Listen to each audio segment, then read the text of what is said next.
this Bloomberg exclusive reporting on the conversation between Steve Witkoff, special envoy here in the U.S. for the president, and Yuri Ushakov, an aide to Russian President Putin. Is this standard form of negotiation? Is this normal diplomacy, especially among non-ally countries? Well, yes, President Trump used the word standard, but usually what's standard is that you talk to your ally when you are trying to negotiate a ceasefire or an end to a war involving your ally. And Ukraine is the U.S. ally. But here what it looks like is that Witkoff actually, in a way, took Russia's side by telling Russia that they should call Trump prior to the meeting with Zelenskiy in the White House back in October. So that looks like the U.S. is choosing sides and choosing the wrong side, since it's Russia that attacked Ukraine and Russia that has been an adversary state of the U.S. for many years now. So in your view, how does it affect peace negotiations? So it can be very dangerous when you have a negotiator who doesn't understand the war or Russia or Ukraine. And Witkoff worked in real estate in New York. And so he, it seems to me, conceptualizes this conflict as a war over land or territory. And that's not necessarily a crazy assumption. There are a lot of wars over land or territory, but in this case, it's wrong.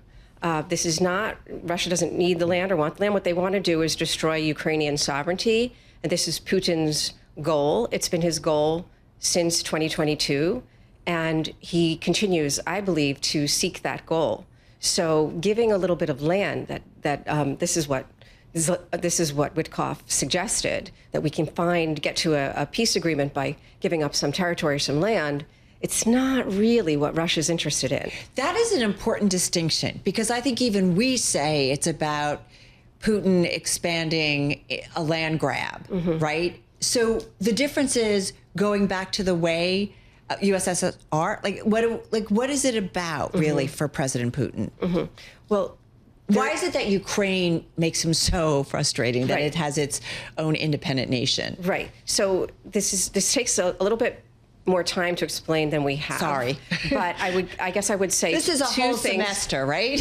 But I would say two things we can sort of summarize is that, number one, Putin wants Ukraine to still be in the neighborhood of Russia and a close ally of Russia, and that means an authoritarian kind of oligarchic state. It doesn't mean a member of the EU or NATO or a democracy or an ally of the US. So keeping the West out of Ukraine is the fundamental goal of Russia. What is Putin so afraid of? Why is that so important? Having a large, powerful democracy on the border.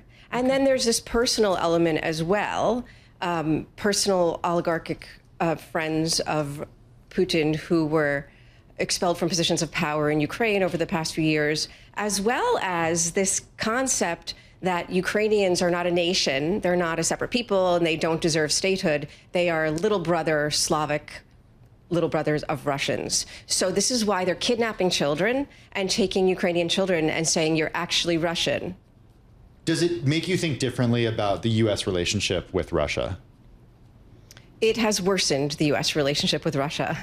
It was already an adversarial relationship, as I mentioned, but now it's much, much worse. We see Americans arrested and used as just pawns in trades that Russia, as political prisoners. We see lack of any kind of diplomacy with regard to other countries in the world or other formerly common interests that the U.S. and Russia shared. So we seem to be entering a kind of deep freeze in relations with Russia, and it doesn't look like a kind of ceasefire or peace agreement is going to change some of those underlying issues. So, God, here we are in our fourth year on this war. I remember when it broke out.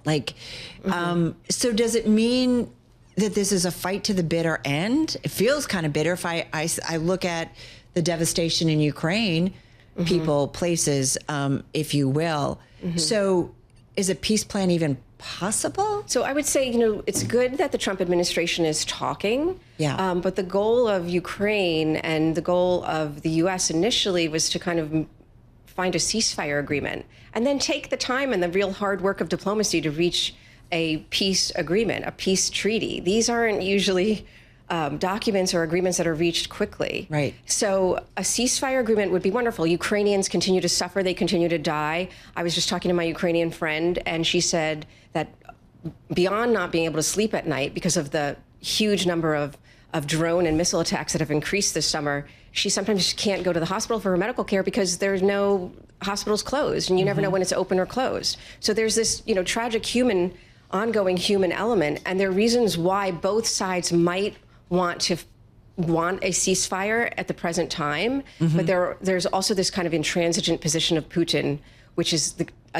goal to undercut Ukrainian sovereignty and statehood. And I don't think he's moved off that goal because I think he still believes he can make progress on the battlefield.